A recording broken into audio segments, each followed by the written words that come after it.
Bonsoir, c'est un plaisir de vous avoir parmi Merci nous, beaucoup. justement. Merci.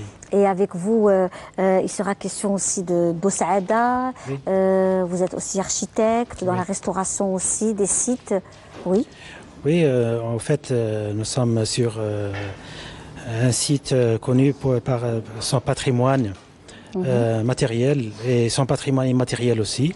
Donc nous essayons de donner vie et de donner renaissance, si vous voulez, à notre patrimoine à travers des projets et à travers des projets avec beaucoup d'humanité, c'est-à-dire destinés aux humains. Voilà. Et parlez-nous un peu de ce que vous faites justement concrètement, dans le concret. Oui. Bon, oui, concrètement, nous sommes dernièrement sur une expérience unique sur l'habitat rural. C'était donc à l'initiative d'un groupe qui s'appelle Rana Hnali Jazair, qui nous a sollicité. Bon, c'est un groupe qui fait beaucoup de travaux caritatifs, si vous voulez, dans la région. Donc, ils nous ont sollicité afin de construire une habitation pour une famille démunie dans un milieu rural.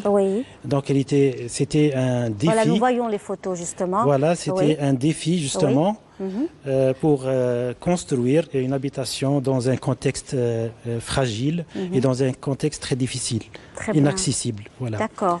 Oui.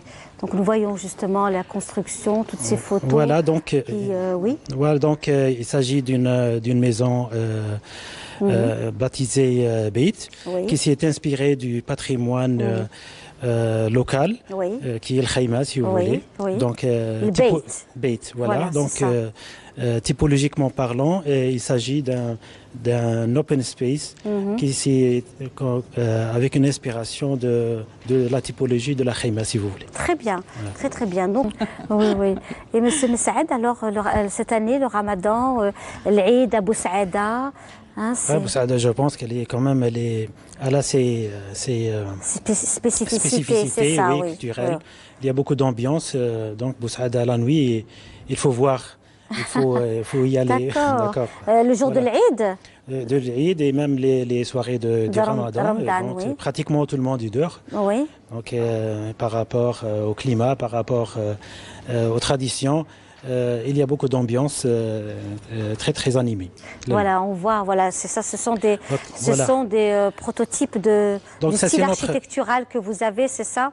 Donc ça, c'est justement notre deuxième expérience avec cette habitation baptisée Beit. Donc il s'agit donc de construire une habitation rurale.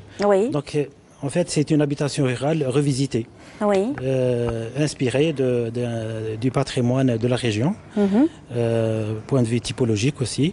Donc destinée, donc il y a 62 mètres carrés qu'on a pu construire pratiquement en 10 jours, en 12 jours, avec un prix très rentable. Donc l'objectif, c'est de répondre à un besoin socio-économique de cette population-là. Cette population-là qui est dans des régions qui sont très fragiles et fragilisées. Et donc, il faut, je veux dire qu'ils habitent bien. Et ils ont des enfants, ils ont des bébés, c'est des familles qu'il faut savoir placer dans un environnement qui est le leur. Voilà. Très bien, très bien. Dans une ambiance traditionnelle aussi, qui est aussi donc pour que les gens ne se sentent pas dépaysés finalement dans cette architecture. C'est ça. C'est ça, très bien. Il faut les ancrer dans leur patrimoine local. Oui. Très bien. Donc, nous savons aussi que dans la Wilaya de Msila, il y a pas mal de restaurations de sites architecturaux, touristiques également, qui sont en train comme Qal'at Beni Hamed aujourd'hui, qui est en pleine restauration. Oui, Qal'at Beni Hamed, qui est un patrimoine de l'UNESCO, tout à fait. Qui fait partie des atouts touristiques de la région.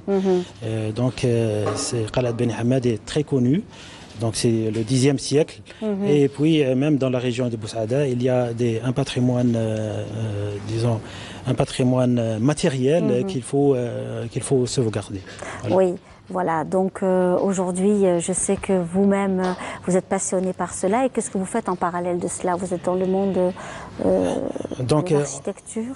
Oui, on fait beaucoup de choses, tout près, c'est-à-dire toujours à l'écoute des besoins des habitants. Donc notre rôle, c'est de décrypter leurs besoins et aussi développer une architecture qui a ses repères, qui a son ancrage patrimonial et historique de la région. Très bien, parfait, parfait. Et donc, vous aussi, il y a un travail de complémentarité aussi? Oui, en parallèle, on travaille, moi et Monsieur Messaad et moi, dans la même association. Très bien. De la protection de l'environnement. On essaye d'œuvrer dans un groupe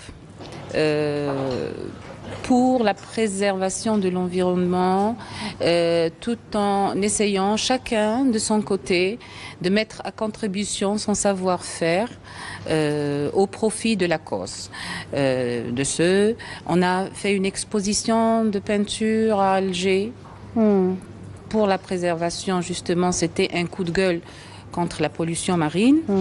On a un autre membre de l'association qui est Mademoiselle Haderbesh Latifa, qui est professeure en industrie alimentaire spécialisée dans l'abeille, qui a donné plusieurs conférences pour les dangers de la disparition de l'abeille.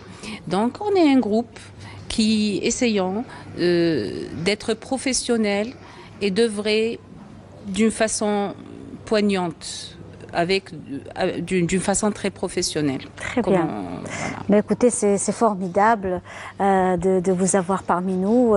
Oui, monsieur Messaad. Oui, en fait, nous avons un patrimoine, ce qu'on appelle un capital humain très important dans les régions algériennes, qu'il faut savoir préserver ce capital humain, trésor humain, qui est le patrimoine immatériel. On ne peut le préserver qu'avec une architecture adéquate et adaptée aux besoins de ces populations. Très bien. Parce que je pense qu'actuellement, dans nos villes, il y a beaucoup de problèmes. Donc, les régions ont besoin d'avoir aussi de se développer. De se développer dans les régions rurales. On a besoin que les populations soient à l'aise. Absolument. Avec des habitations adaptées à leurs besoins socio-économiques. Très bien. Voilà. Ben, on va rester toujours dans le monde de la musique et de l'évolution musicale, et on fait découvrir dans cette émission, dans cette Sahara, donc Sahaïd comme Eid al-Mubarak, avec donc une jeune que l'on voulait absolument avoir aussi parmi nous ce soir dans cette très belle Sahara, puisqu'il y aura aussi des personnalités du monde de l'art et de la culture et de la musique, mais pas que, puisque place aussi aux jeunes, avec cette jeune qui va évoluer, donc qu'on va présenter ce soir au bonheur de tous ceux qui nous suivent. Il s'agit de Heifi Meissa qui va voilà, et qu'on va écouter tout de suite. Allez-y. Et voilà, de retour encore une fois.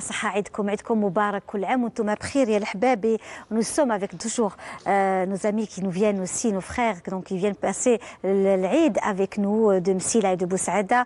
On avait parlé d'art plastique avec Madame Haderbesh Selima et avec Monsieur Messaad Abdelrazak. Il est question d'une architecture solidaire, associative, et ça aussi c'est important. Oui, tout à fait, madame. Oui.